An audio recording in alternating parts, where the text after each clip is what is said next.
பெண்கள் வந்து இவ்வளவு பேர் இந்த நிகழ்ச்சிக்கு கலந்து கொண்டு இருக்கக்கூடிய இன்னர்வில் கிளப் சங்கத்திலிருந்து வந்திருக்கக்கூடிய எங்கள் அன்பு சகோதரிகள் அனைவருக்கும் வணக்கம். மாணவ செல்வங்கள் உங்களுக்கு வணக்கம். ஒரே நிமிஷம் கவனிங்க, ஒரு 2 நிமிஷம் முடிச்சிடறேன், ரொம்ப நேரம் பேச மாட்டேன் நான்.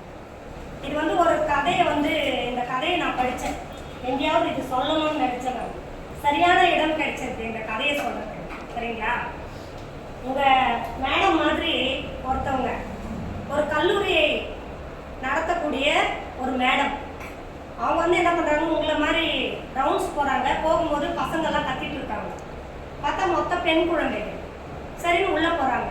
உள்ள போயிட்டு சொல்றாங்க, எப்போ பார்த்தாலும் ஏதாவது லெக்சர் அடிச்சுனே இருந்தா பிடிக்காது. ஆனா ஒரு கதை சொன்னாவோ, இப்போ கவிதை சொன்னாங்க பார்த்தீங்களா, அந்த மாதிரி ஏதாவது சொன்னா ஷார்ட்டா ரொம்ப பேருக்கு பிடிக்கும். அதனால அவங்க என்ன பண்ணாங்க, அந்த வகுப்பறைக்குள்ள போயிட்டு பசங்க கிட்ட சொல்றாங்க, என்ன நான் சொல்ற மாதிரி அவங்க சொல்றாங்க, நான் ஒரு கதை படித்தேன், அந்த கதையை உங்ககிட்ட நான் ஷேர் பண்ணுறதுக்கு ஆசைப்படுறேன் அப்படின்னு சொல்றாங்க. ஒரு பொண்ணு, அந்த பொண்ணுக்கு 6 வயசுலேயே கல்யாணம் ஆயிடுது. எத்தனை வயசு?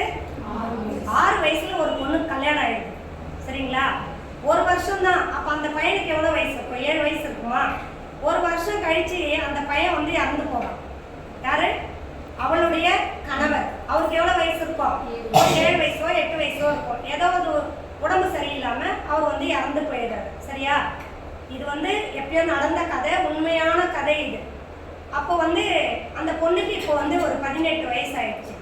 அந்த வீட்டில் ஒரு கல்யாணம் நடக்குது. அந்த பொண்ணு வீட்டில் ஒரு கல்யாணம் நடக்குது யாருக்கோ. இந்த பொண்ணு என்ன பண்ணுறா, அப்போல்லாம் 5 நாள் 6 நாள் 7 நாள் கல்யாணம் நடக்கும். இப்போ மாதிரிலாம் இல்லை. நைட்டு காலையில் போயிடுறதெல்லாம் கிடையாது. ஊரில் இருக்கிற அத்தனை சொந்தங்களும் அங்கே வருவாங்க. அப்போ இந்த பொண்ணு என்ன பண்ணுறா, ஓடி ஓடி ஓடி ஓடி இருக்கிற வேலையெல்லாம் செய்கிறா. அவள் செய்ய இன்னும் நிறைய வேலை கொடுத்துட்டே இருக்காங்க. சரியா? அப்போ இதை வாலிப பசங்க பார்ப்பாங்கல்ல, ஒரு 18 வயசு பொண்ணுன்னு அழகாக இருந்தால் பார்க்காம இருப்பாங்க யாராவது. நிறைய கல்யாணத்துக்கு வரவங்க நிறைய பேர் பார்க்குறாங்க. அப்போ அந்த பார்க்கும்போது ஒரு பையனுக்கு ஒரு 20-22 வயசு இருக்கும். அந்த பையனுக்கு இந்த பொண்ணை பிடிச்சி போடும். சரியா? பிடிச்சிட்டு உடனே அவன் என்ன பண்ணுறான், இந்த பொண்ணுக்கிட்ட போயிட்டு எப்படி திடீர்னு பிடிக்குதுன்னு சொல்லணும்னு தெரியாது அவனுக்கு. இவங்களுக்கு கல்யாணம் ஆகலைன்னு நினச்சிட்டு இருக்கான். அவன் 4 நாளா 5 நாளா இவளை வாட்ச் பண்ணிகிட்டே இருக்கான். அவளுடைய அழகு, அவளுடைய குணம், அவள் செய்யக்கூடிய வேலை, துருத்துருன்னு இருக்கிறது, இதெல்லாம் அவனுக்கு பிடிச்சிருக்கு. பிடிச்சி என்ன பண்ணா, அவன் ஒரு கடிதம் எழுதுறான். ஒரு கடிதம் எழுதி ஊருக்கு போகும்போது அந்த பொண்ணுக்கிட்ட கடிதத்தை கொடுத்துட்டு அவன் ஊருக்கு கிளம்பிட்டான். சரியா? அப்போ இந்த பொண்ணு என்ன பண்ணுது அப்படின்னா, இந்த பொண்ணுக்கு எழுத படிக்க தெரியாது. ஆனா ஒரு ஆணு அவன் சொல்லவும் இல்லை, விஷயத்த சொல்லவும் இல்லை. அப்பெல்லாம் நான் லவ் பண்றேன் அப்படின்லாம் சொல்ல மாட்டாங்க. அந்த வார்த்தை சொல்றதுக்கே பயப்படக்கூடிய காலம் அது.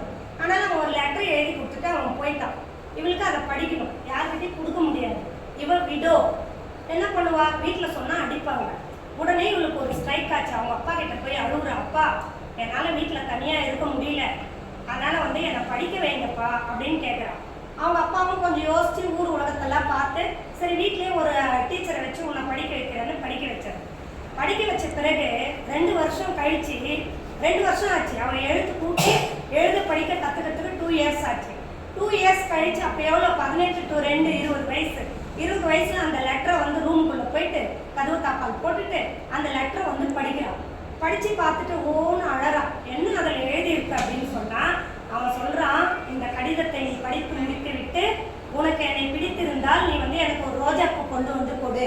அதில் எழுதியிருக்கு, இந்த மாதிரி 5 நாளாக உன்னை வாட்ச் பண்ணுறேன், உனக்கு கல்யாணம் ஆகலான்னு நான் நினச்சேன். ஆனால் உனக்கு கல்யாணம் சின்ன வயசில் சைல்டு மேரேஜ் ஆகிருக்கு. உன்னுடைய கணவர் இறந்துட்டு தான் சொல்கிறாங்க. இன்னும் எத்தனை காலத்துக்கு நீ இப்படி இருப்ப? ஒரு விடவாக இருக்கிறவங்க மறு கல்யாணம் பண்ணக்கூடாதுன்னு சட்டத்தில் இடம் இல்லை. இந்த ஊர் உலகம் எது எதிர்த்தாலும், இந்த சமுதாயம் என்ன பண்ணாலும் நான் உன்னை கல்யாணம் பண்ணியே தீருவேன். உனக்கு பிடிச்சிருந்தால் எனக்கு ஒரு ரோஜாப்பூ கொண்டு வா அப்படின்னு அவன் எழுதியிருக்கான். இப்போ அவன் எங்கே போய் தேடுவான்? அவன் யாருமே அவளுக்கு தெரியாது. அவன் ஒரு நாளெல்லாம் வெயிட் பண்ணுறான், இவன் பிடிச்சிருந்தா ரோஜாப்பூ கொண்டு வருவான்ட்டு. இவளுக்காக காத்திருப்பானா? காத்திருக்கிற காலமா? அதை அந்த அம்மா சொல்லிட்டு சொன்னாங்க. பசங்கள்லாம் சொன்னாங்க, மேடம் அது யார் மேடம், யார் மேடம். அதனால அந்த பொண்ணு ஒரு முடிவு எடுத்தா. இப்போ அந்த பையனும் நமக்கு இல்லை, என்னை கல்யாணம் பண்ணி வைக்கணும் கேட்க முடியாது வீட்டில். அதனால அவ ஒரு முடிவு எடுத்து ஒரு கல்லூரியை நடத்துகின்ற தாளாளராக நம்ம ஆயிஷா மேடம் மாதிரி அவங்க உருவானாங்க. அது யாருன்னா வேற யாரும் இல்லை, நான் தான் சொல்லி அந்த மேடம் வந்து என்ன பண்ணாங்க சொன்னாங்க. அதை கேட்ட அத்தனை குழந்தைங்களும் கண்ணீர் விட்டு அழுதாங்க. புரியுதா?